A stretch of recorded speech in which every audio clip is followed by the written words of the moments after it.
Então vamos conversar mais um pouquinho a respeito dessa doutrina do véu, não é?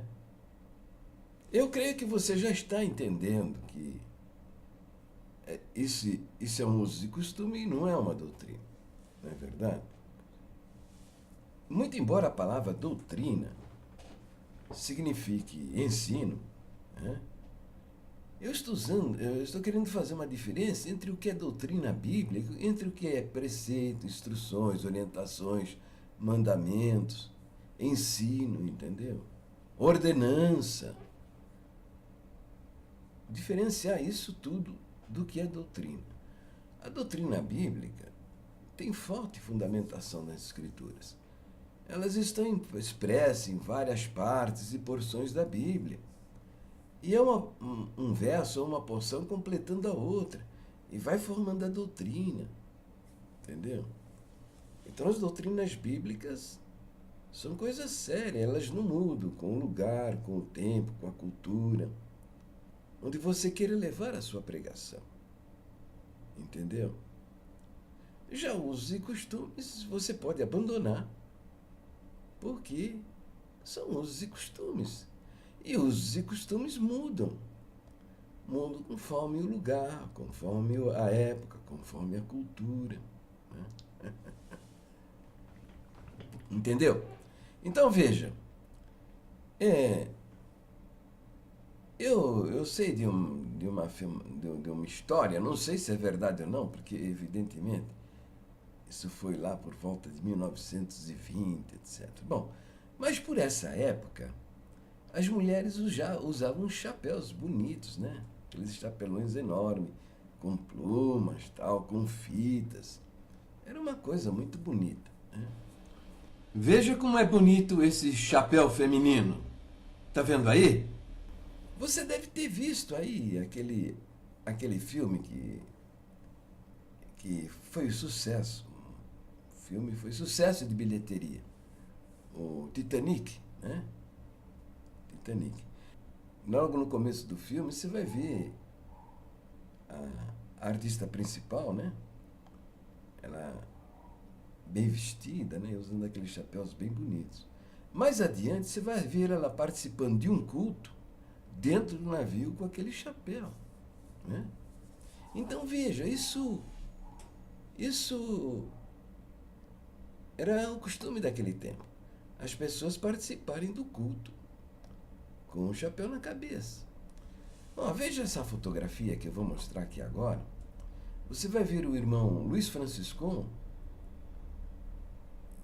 atendendo um culto e uma irmã de chapéu na cabeça.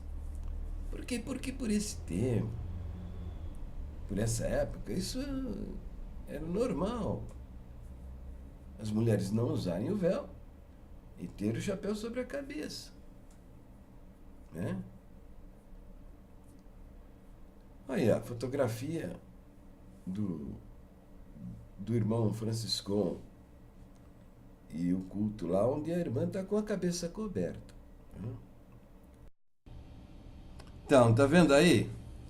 Olha aí, eu fiz uma setinha muito mal feita, mas dá para você ver, essa irmã está com um chapéu na cabeça. E você pode distinguir, muito bem, muito embora não esteja muito bem definido, ao fundo a pessoa do irmão Franciscão de pé falando. E eu vi uma história também, não sei se é verdade ou não, porque eu nem era nascido por essa época, né? Que a irmã Rosina, a esposa do irmão Franciscão, foi ofendida num culto aqui no Brasil porque obrigaram ela a tirar o chapéu da cabeça. Porque aqui no Brasil nós não tínhamos esses costumes, mas lá nos Estados Unidos era costume das mulheres se vestirem assim. Entendeu? Então, eu creio que você percebeu bem a diferença entre o que é usos e costumes e o que é doutrina. Olha, veja bem. A doutrina, ela precisa ter forte fundamentação nas Escrituras. Você não deve fazer uma doutrina com um verso isolado, como é um caso, um verso solitário, como é o caso do ensino sobre o véu. Em toda a Bíblia nós não encontramos isso.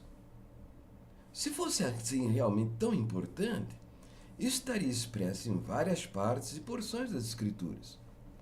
Mas vai lá ver, leia a Bíblia. Pode procurar aí. Tanto no Velho como no Novo Testamento. Você não vê um ensino desse. Entendeu? Então a gente não faz doutrina com verso isolado, solitário. A gente faz doutrina com versos que tem que aquele ensino está expresso em várias partes e porções da Bíblia. Essas são as doutrinas fundamentais. Por exemplo, como a doutrina da Trindade. A doutrina da Trindade, que é o nosso segundo ponto de doutrina.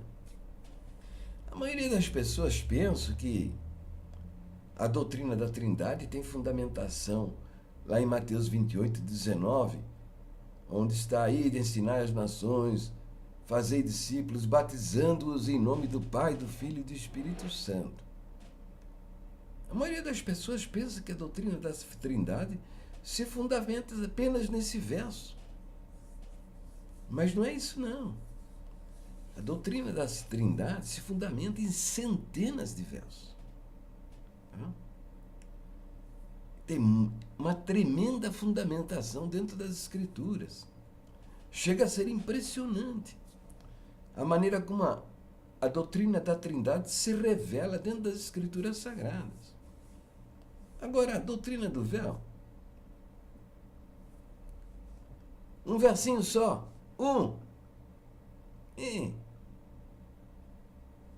esse negócio de fazer doutrina com um verso só, com um versinho só, é problema, hein? Tem uns malucos aí que de repente, né, pode fazer a doutrina de que se suicidar, né, se enforcando, seja uma coisa da vontade de Deus, aí porque pega aquele versinho lá que Judas foi e se enforcou, né? Pega só esse versinho e começa a pregar por aí. Porque está na Bíblia, né? Que Judas foi se enforcou, que ele era discípulo de Jesus, tal, e por aí vai. O cara desenvolve aí uma doutrina, entendeu? Se faz doutrina com verso solitário, isso é loucura, né? Não se faz não se faz doutrina com versos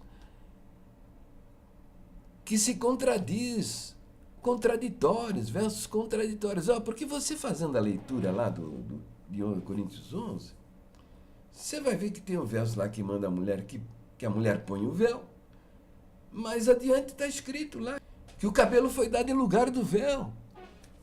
Entendeu? Então, não se faz doutrina com versos contraditórios. Porque vai ter aquele grupo que diz que não, que tem que usar o véu, porque está escrito que tem que usar o véu, e vai ter um grupo que diz que a mulher não precisa usar o véu porque o cabelo foi dado em lugar do véu. Entendeu? E fica uma discussão desgraçada. Entendeu? Que é fora do ensino da palavra de Deus, que Paulo fala, nós não temos o costume de ser contenciosos a respeito desse assunto. Entende?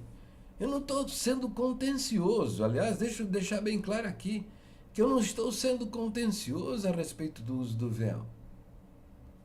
Quem quiser, a mulher que sente que deve usar o véu para orar ou para cultuar a Deus, por favor, faça isso. Não faça nada que agrave a sua consciência. Tenha respeito por si mesma, mulher. Respeite-se a si mesma, a sua consciência. Isso é um conselho não é só para as mulheres, não, os homens também. Que os homens respeitem os limites da sua consciência. Tá? Não violentem a sua própria consciência, que quem faz isso perde a alma. Perde a alma.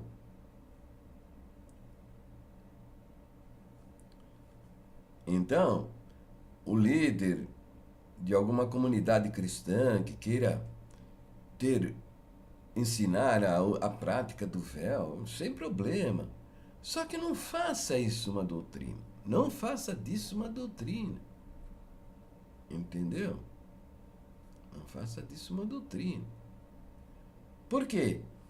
Porque são usos e costumes. E haverá uma comunidade, né, onde você não vai poder levar a sua pregação. Por quê? Porque esse uso e costume que você fez uma doutrina, é possível que não seja aceito por esta comunidade onde você queira levar a sua pregação. Entendeu? E você não vai poder permanecer lá. Então eu nos vídeos anteriores, eu mostro o que aconteceu lá em Jerusalém, quando a congregação intentou construir um templo lá em Jerusalém. Veja, eu tenho ensinado o nosso povo, que isso não é uma doutrina desde o ano 2000. Portanto, agora está fazendo 14 anos que eu estou mostrando isso. E no ano 2000 eu dizia, olha, a respeito da mulher ter alguma coisa sobre a cabeça, uma coroa de flores, uma coroa de rosas. Eu não conheço, mas pode ter uma comunidade no mundo onde a mulher ter uma coroa de flores, uma coroa de rosas, algumas rosas enfeitando a sua cabeça, uma flor enfeitando o seu cabelo, seja ofensivo, imoral, indecente. Eu não sei. Pode existir. Mas a respeito do chapéu, porque lá em 1 Coríntios, se você faz a doutrina do véu, você tem que fazer a doutrina do chapéu, porque está juntinho ali.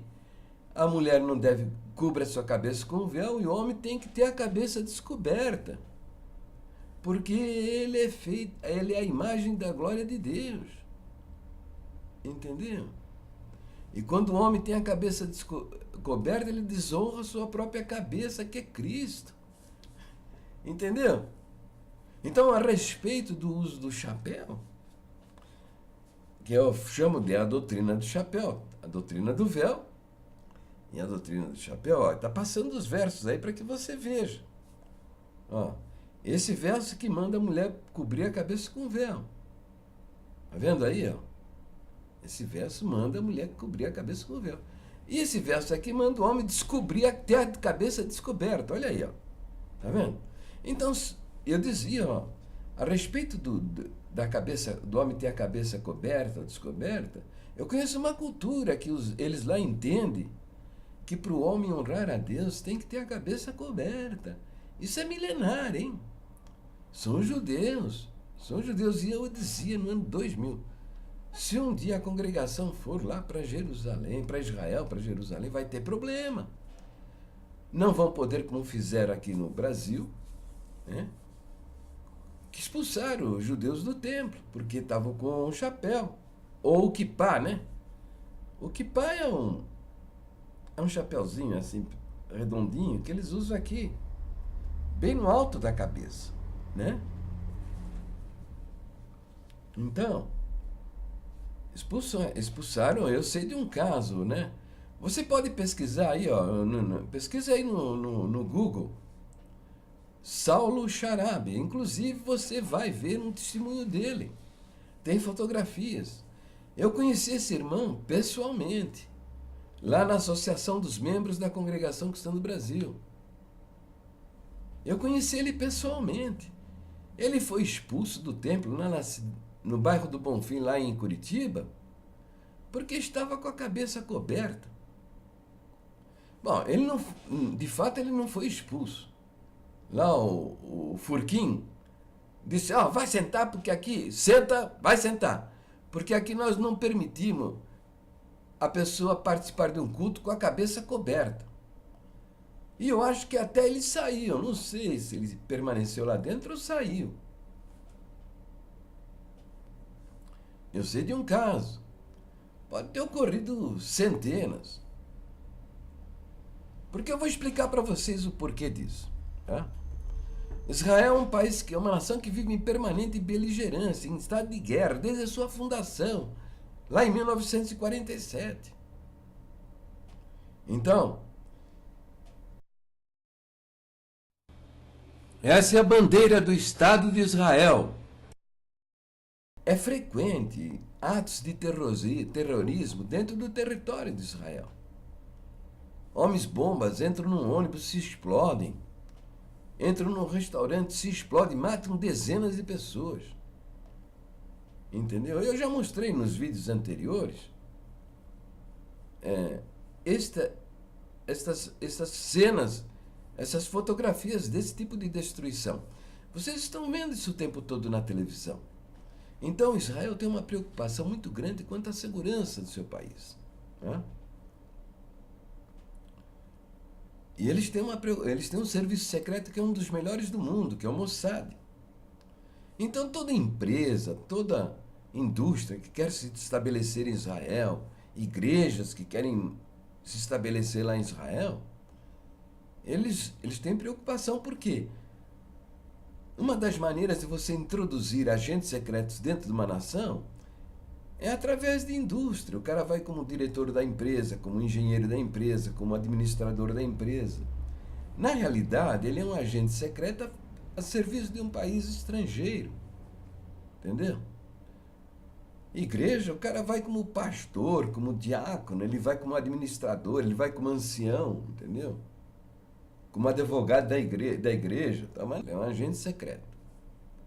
E ele está lá para ver onde é possível fazer uma ação terrorista, ou se apropriar de projetos para antecipar as coisas, né?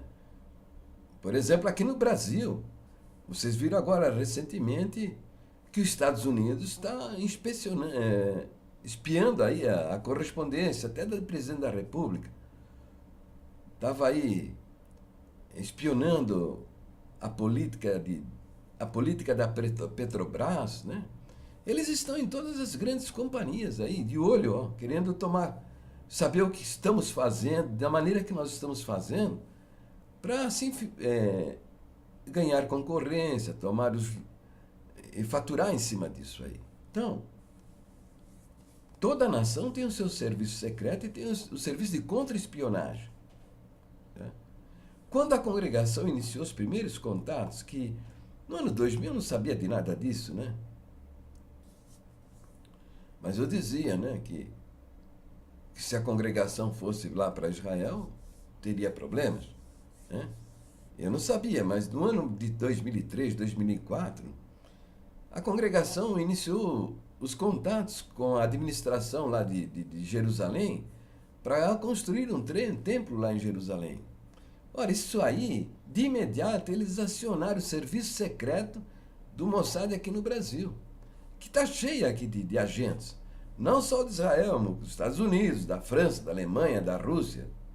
Estão todos eles aqui.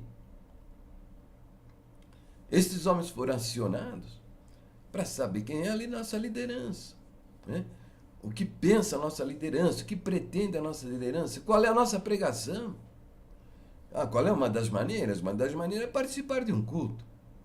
Agora, o judeu vai lá com o kippá, o chapeuzinho dele na cabeça. Muitos desses agentes secretos são sacerdotes do judaísmo. Entraram dentro do templo com aqueles chapelões, que eles usam um chapéu enorme, preto. Aqui é um diálogo que eu vou imaginar, mas deve ter ocorrido até muitas vezes. O judeu entra lá com seu chapelão, o kippá na cabeça, e se aproxima lá o diácono, o cooperador, o ancião, o porteiro, alguém da administração, e diz para a pessoa: olha, aqui nós não permitimos a pessoa participar de um culto com a cabeça coberta. E o agente secreto do Mossad, que ninguém sabe que é um agente secreto, não é? Eu creio que você entende isso. Deve ter dito: meu amigo, é o seguinte, entendo que para orar e adorar a Deus, para honrar a Deus, devo ter a minha cabeça coberta. E a pessoa lá da congregação deve ter dito: então se você retira desse ambiente, porque não permitis uma pessoa coberta participar do nosso culto. Entendeu? Aí o cara meteu lá no relatório dele, meteu lá, ó. Veja só, fui a um culto dessa gente aí que quer construir um templo aqui no nosso país, em Israel, e eu fui expulso porque estava com a minha cabeça coberta. Expulsaram do templo. E o chefe do Mossad, que é um general, o que ele fez? Ele leu lá, falou, quando essa turma chegar por aqui, vocês me avisem. Entendeu? Vocês me avisem. Não deu outra. A congregação foi lá, assim, começou a construção. No 6º mês de construção já estava bem alto os alicerces. E fazer alicerce para uma igreja lá em Jerusalém é coisa séria, viu? Porque lá as paredes são bem grossas para resistir bombas. Não é fácil levantar as paredes de uma igreja lá em Israel, lá em Jerusalém. Pois é. Foram lá tropas em carros de combate, soldados com metralhadora, meteram a metralhadora na cara dos irmãos, entendeu? E quem abrisse o bico tomava bala na cara, entendeu? E com tratores meteu tudo no chão, botou tudo no chão. Por que isso? Por que isso? Olha, não contentes com isso ainda, voltaram lá, 2 meses depois, novamente, metralhadora na cara dos irmãos, aí quem abrisse o bico levava bala na cara, maltratando e insultando os irmãos. Aí todo mundo tem que ficar caladinho lá. Por que isso? Por que isso? Veja aí as imagens dessa destruição. Veja as imagens dessa destruição. Tá aí, ó. Estas imagens que você está vendo são as imagens da ação deletéria e violenta, criminosa do exército de Israel contra a congregação cristã no Brasil, a construção do templo lá em Jerusalém da congregação cristã. Isto é o testemunho da violência que foi praticada naquele país, naquela cidade. Então preste atenção numa coisa. Preste atenção numa coisa. Israel é uma democracia. Ela está numa situação de peculiar, de beligerância, por causa dos seus adversários. São 22 nações ao redor de Israel, que é uma nação desse tamanhinho aqui, entendeu? Isso aqui não é símbolo da maçonaria não, hein? É pequenininho. Dizendo que é pequenininho. Menor que o estado do Alagoas. Cercado por 22 nações muçulmanas que querem simplesmente o desaparecimento da nação de Israel da face dessa terra. Além disso, esse povo muçulmano tem uma força muito grande em toda a África, e grande parte da Europa, entende? Então Israel não brinca em serviço, são vários, já sofreu atentados, toda sorte de atentados, são homens-bomba, mísseis e o caramba, é o tempo todo em cima deles, entendeu?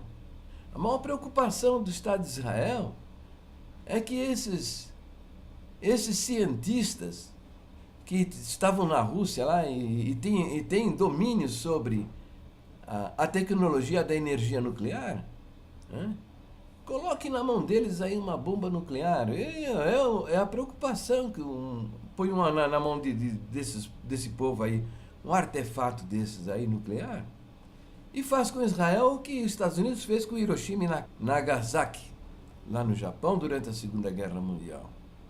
Soltou 2 bombas lá e acabou com a valentia deles. Porque num bater, no estalar de dedo, morreram quase 1 milhão de pessoas. 250 mil foi na hora. Depois disso teve mais 1 milhão por aí, mais ou menos, de pessoas que contraíram doenças resultantes da radioatividade e morreram aí 10, 15, 20 anos depois. Entendeu? Israel não brinca no serviço. Mas Israel convive com as igrejas cristãs, com o cristianismo já há 2000 anos. A princípio, sob o domínio dos romanos, depois vieram outros povos. Por fim, ficaram no domínio dos franceses e depois dos ingleses. Mas olha, presta atenção. O Estado de Israel, mesmo quando debaixo do domínio de nações estrangeiras, como os franceses e os ingleses, entendeu? Nunca teve uma atitude tão violenta e agressiva contra uma igreja cristã. Entendeu? Nunca. Isso é inédito. E veja, quem estão lá, bem, a princípio, o catolicismo romano, o catolicismo ortodoxo estão lá, os batistas, os metodistas, os presbiterianos, os anglicanos, todos eles, Assembleia de Deus, todos eles. Congregação que foi a última, sabe? Foi lá atrasadinha e tal. Por que tomou tamanha pancada? Por quê? Porque ela tem alguma coisa especial? Tem alguma coisa especial? Não, nada disso. É porque humilharam os judeus aqui no Brasil e pagaram o preço lá em Jerusalém. Quer saber por quê? Porque eles são muito fanáticos, mas muito mais fanáticos do que nós somos, a respeito dessas bobagens, do uso do véu, do chapéu, essa coisa toda. Eles são muito mais fanáticos. Quer uma prova disso? Quer uma prova disso? Presta atenção. Na história da humanidade, nunca houve um povo que tenha perdido o seu solo pátrio, a sua própria terra, o lugar deles de nascimento, tá? O lugar, o seu país, o seu terreno, o seu chão. Não houve uma nação sequer que tenha perdido o seu chão e que tenha permanecido. Todas elas desapareceram da face dessa terra. Não ficou uma. Pergunta aí para um professor de História Universal. Vai perguntar, eu não sou professor de História, eu sou um pesquisador, entendeu? Não ficou uma sequer. Agora, Israel, no ano 70 da era cristã, 20 e poucos anos depois da crucificação do Senhor Jesus, conforme o Senhor Jesus falou lá no livro de São Mateus, capítulo 24, houve uma sedição, uma rebelião em Jerusalém, e a cidade foi cercada pelo exército de Roma. Israel estava debaixo do domínio dos romanos, o Império Romano. E essa rebelião ocorrida no ano 70 depois de Cristo, 20 e poucos anos depois da crucificação dele, houve uma rebelião, uma sedição, uma revolta contra o Império Romano. Tito, o filho do imperador romano na época, General Tito, cercou Jerusalém. Cercou, e ninguém entrava lá e ninguém saía. E as pessoas comiam crianças de fome, matavam o seu próprio filho e comiam, conforme o Senhor Jesus falou lá no livro de São Mateus. Lá no capítulo 24, 25 e 26, o sermão escatológico do Senhor Jesus, lá no livro de São Mateus. Entendeu? Ai das grávidas, né? Ele fala. Quantas vezes eu vos quis ajuntar como a galinha faz com os seus pintainhos e vós não quisestes. Entendeu? O Senhor lamentou o sofrimento desse povo. Lamentou o sofrimento, porque ele sabia o que haveria de vir. Entendeu? E foi o que aconteceu. Foi o que aconteceu. Depois de quase 4 meses ou 3 meses de cerco onde acabou tudo. Não tinha mais nada dentro da cidade. As pessoas se devorando umas às outras. Então eles entraram e dominaram a cidade. Entendeu? E o general Tito recomendou que nada fizessem contra o templo de Jerusalém. Porque o templo de Jerusalém era uma das maravilhas do mundo naquela época. As paredes eram todas revestidas de ouro, o teto também. E o general deu instruções para que nada fizessem contra o templo. Mas alguém, um soldado, jogou lá uma tocha incendiada e pegou fogo. O templo pegou fogo. E se cumpriu as palavras do Senhor Jesus, que disse que não ficaria pedra sob pedra que não fosse revirada. Porque o ouro derreteu e entrou no meio das pedras do piso. E as pessoas, para conseguir arrancar esse ouro de lá, tinham que remover as pedras. Entendeu? E foram dispersos pelas nações no ano 70 depois de Cristo. E permaneceram espalhados pelas nações sem pátria, sem um pedaço de terra para declarar, dizer como seu, a sua pátria, o seu lugar, o seu lar. Até 1947, quando a ONU, sob a presidência de um brasileiro, Oswaldo Aranha, votaram uma porção de terra lá na Palestina para Israel se estabelecer ali como sua própria nação, a sua própria terra. Mas ao longo desses anos, séculos, né, sofreram, por onde estiveram, sofreram perseguições e atrocidades, né, no meio destas nações. Cumprindo até o que está escrito lá, no livro de Deuteronômio, lá, no livro de Moisés, que fala sobre as maldições decorrentes da desobediência, cumprimento da palavra de Deus, tudo isso. Né? Nunca houve uma ação do Estado de Israel contra uma igreja cristã. Mas contra a congregação, aconteceu. Por quê? Por causa que eu estou dizendo para vocês. São coisas que você não sabe, né? Eu servi o Exército Brasileiro, o serviço reservado do Exército.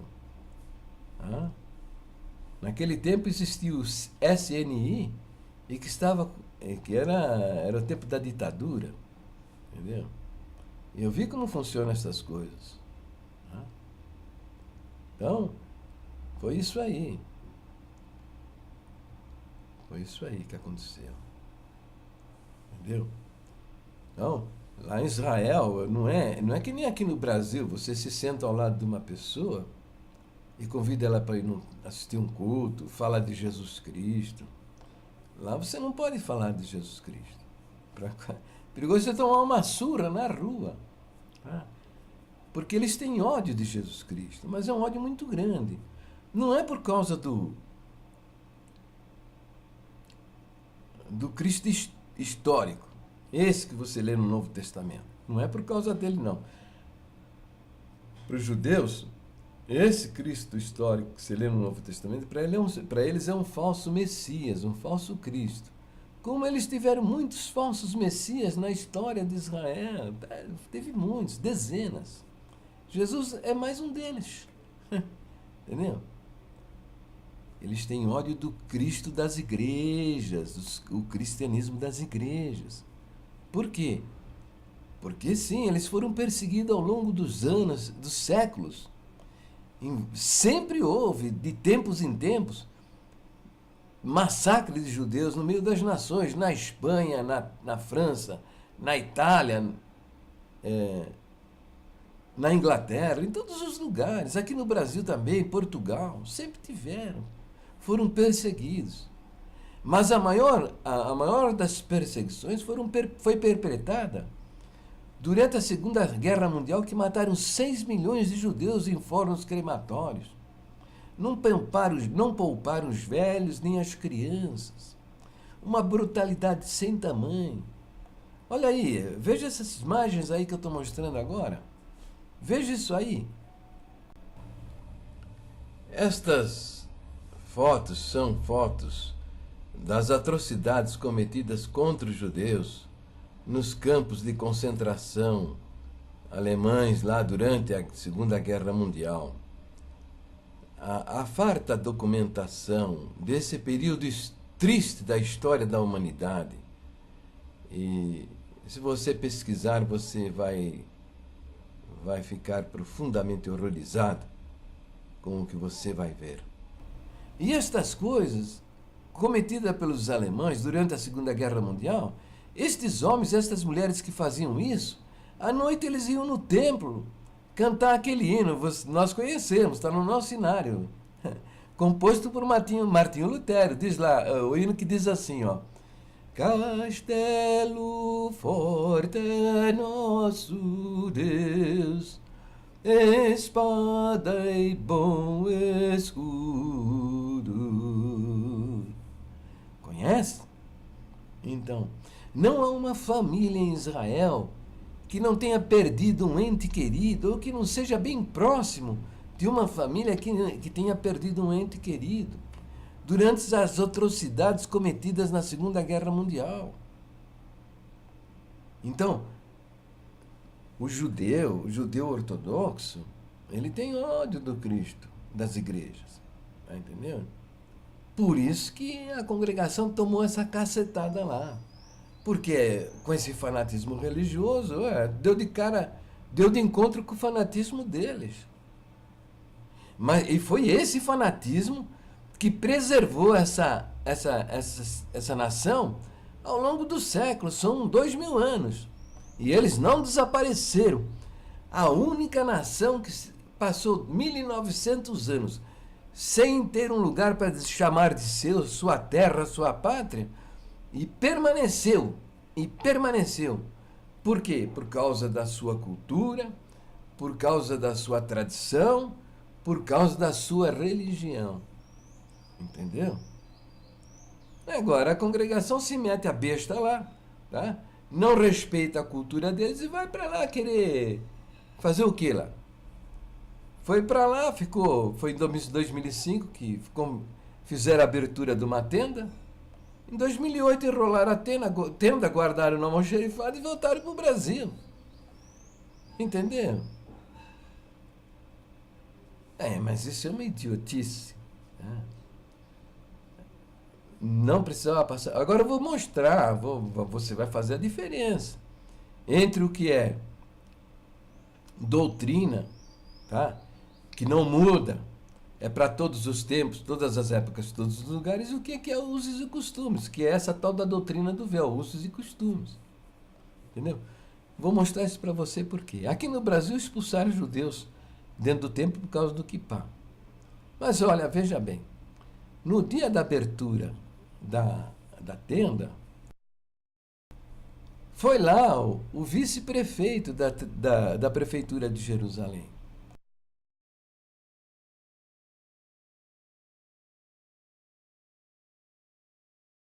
Foi lá apresentar as desculpas pela ação violenta que o exército de Israel praticou contra a congregação. Então, ele não foi sozinho. Olha ele aí, ó, com a turminha dele lá.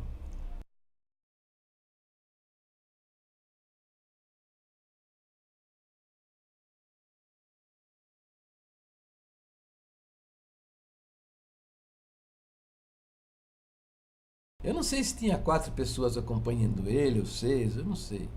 Mas todos eles, ó, com o chapéuzinho na cabeça, com o quipá na cabeça, entendeu? Então, não.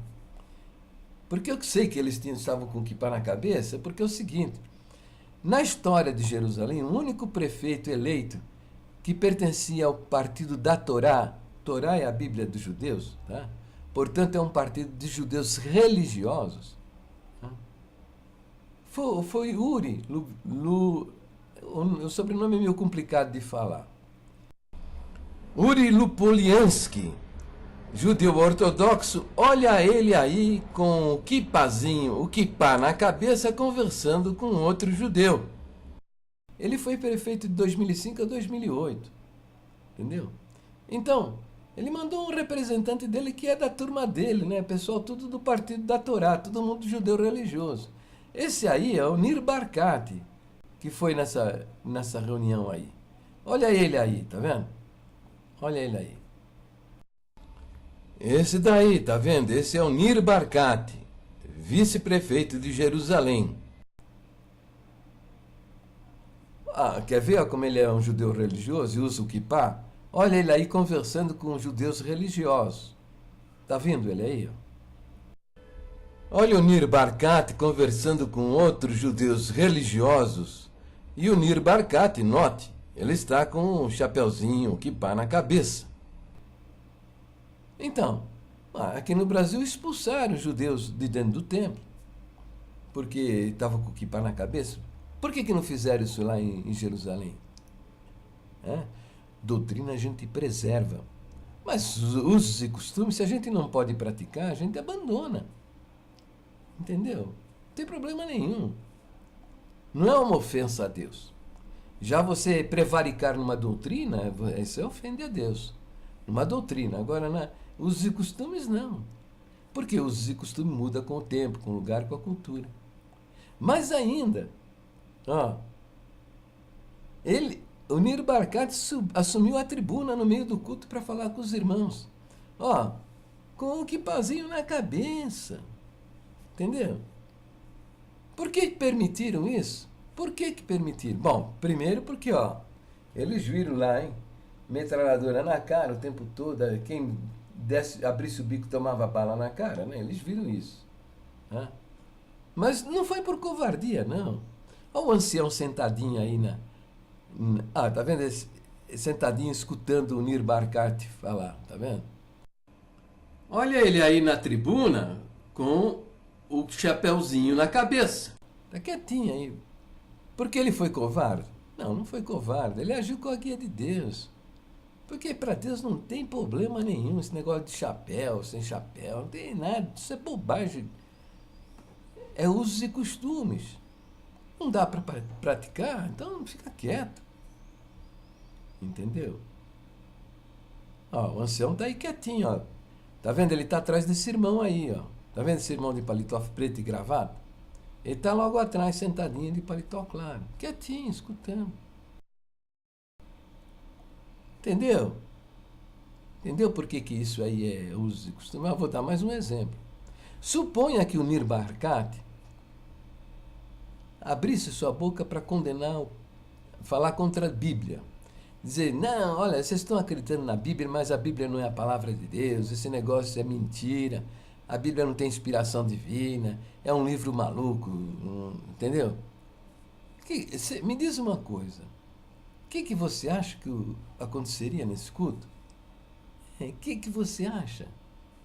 Eu vou dizer para você, é perigoso os irmãos lá arrancar esse homem da tribuna, entendeu? Mas no mínimo, eu acho que o que provavelmente ocorreria é que todos abandonariam a tenda, deixariam o Nir Barkat falando sozinho lá em frente, na tribuna. Eu acho que seria isso que eles fariam. Entendeu? Por quê? Porque doutrina é para a gente preservar. Doutrina não muda, entendeu? Se for preciso, a gente assume a doutrina até com risco de morte. Tá? Entendeu? No entanto, aí o homem está falando lá. E o ancião aí está quietinho, sentado, bico calado e tal. Entendeu? Por quê? Porque esse negócio do kippá na cabeça é usos e costumes. Então, essa doutrina foi para o lixo. Se em vez do kippá fosse o véu, entendeu? Também tinha ido para o lixo. Porque não é estupidez você morrer por causa de um pedaço de pano. Entendeu? Na cabeça. Dá um outro exemplo para você. Se o Nir Barkat levantasse para pregar contra Jesus Cristo. Dizer, não, Jesus Cristo não é Deus encarnado, isso aí é tapeação, isso é vigarice desses camaradas.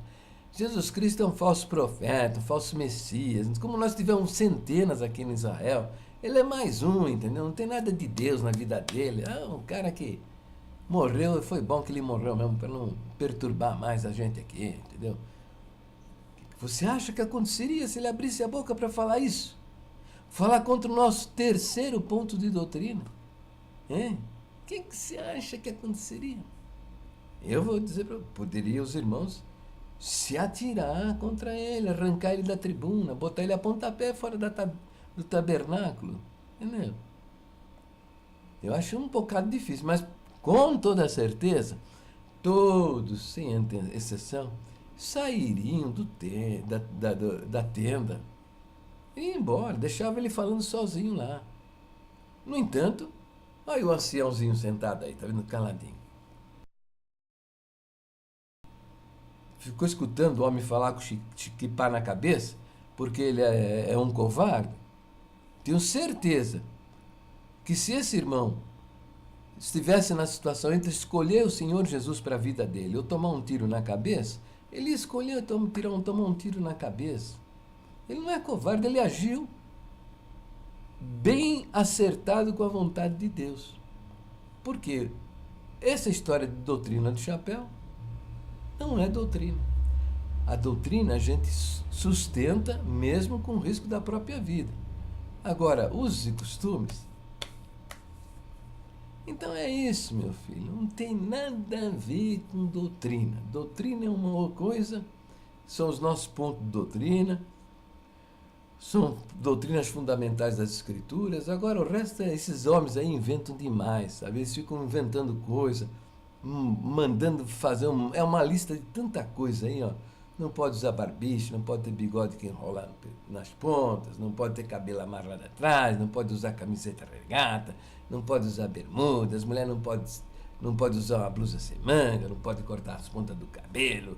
É um tanto blá blá blá. Tanta história, que o apóstolo Paulo diz o seguinte, que todas essas coisas não têm valor algum para a salvação da alma. Não, mas eles inverteram o processo. Jogaram as verdadeiras doutrinas no lixo e estão botando em cima da Irmandade cargas e mais cargas com mandamento, instruções, todas elas baseadas em usos e costumes. Entendeu? Então é isso aí. Tá?